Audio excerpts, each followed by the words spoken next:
Então agora vamos entrar nessa etapa do saneamento, a etapa do 357, a principal, etapa do saneamento do processo. O juiz vai prolatar uma decisão do saneamento.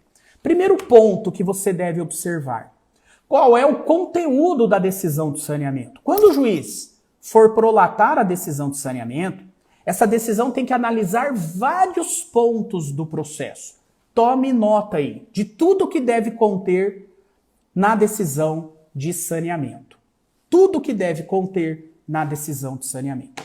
Sabe aquelas preliminares que o réu apontou na sua defesa, na sua contestação? Aquela matéria de defesa preliminar, uma ilegitimidade de partes, uma falta de interesse de agir, uma impugnação à assistência judiciária gratuita, uma impugnação relacionada a um incidente que teve no processo. Enfim, se tem alguma preliminar alegada pelo réu na contestação, essa preliminar tem que ser decidida agora. Essa é uma matéria da decisão de saneamento. Prescrição, decadência, matéria preliminar de mérito. É aqui também, na decisão de saneamento, que o juiz vai analisar. Então, o primeiro ponto: todas as preliminares, seja preliminares de natureza processual, seja preliminares de natureza de mérito, como a prescrição e a decadência, serão analisados agora. Agora é o momento processual para conhecer todas as preliminares. Segundo ponto: na decisão de saneamento, o juiz vai fixar os fatos controversos, os fatos controvertidos. Aquele fato que foi alegado pelo autor na inicial e impugnado pelo réu na contestação. Ou aquele fato que foi alegado pelo réu na defesa, fato novo, e foi impugnado pelo autor na réplica. Agora o juiz vai nominar, identificar na decisão de saneamento quais são os fatos controversos. Por quê? Porque é sobre eles que as provas serão produzidas na fase seguinte, na fase da produção da prova.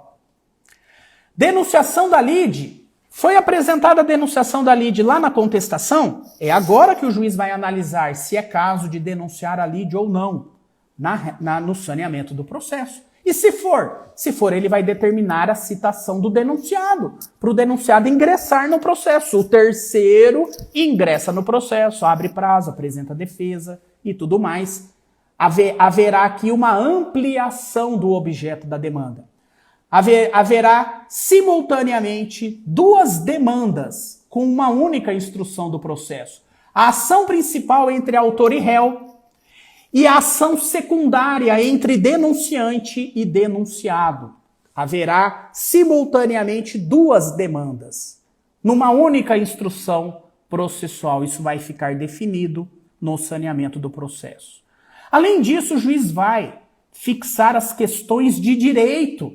O que o juiz vai analisar lá na sentença em relação à questão de direito? Aqui, é relação do Código de Defesa do Consumidor ou Código Civil? Questão de direito. A responsabilidade civil aqui é objetiva ou subjetiva? Contratual ou por ato ilícito? Aqui é uma violação de uma cláusula contratual. Que princípio que será analisado? O princípio da boa-fé objetiva? O princípio da função social do contrato? O princípio da relatividade do contrato? As questões de direito são pontuadas na decisão de saneamento do processo. É aqui, na decisão de saneamento, que o juiz vai analisar o pedido formulado pelo autor para inverter o ônus da prova, como nós já vimos nas lives anteriores. É aqui que o juiz vai analisar a admissão das provas postuladas pelo autor ou pelo réu. Quando o autor e réu foram intimados para manifestar sobre provas e postularam pela testemunha, pelo documento, pela inspeção, pela perícia, requereram a produção da prova antes do saneamento, é agora no saneamento que o juiz vai admitir ou não a produção dessas provas. Vai deferir ou indeferir o pedido de provas. Você consegue perceber que o juiz está preparando o processo para a fase seguinte, para a fase da produção da prova?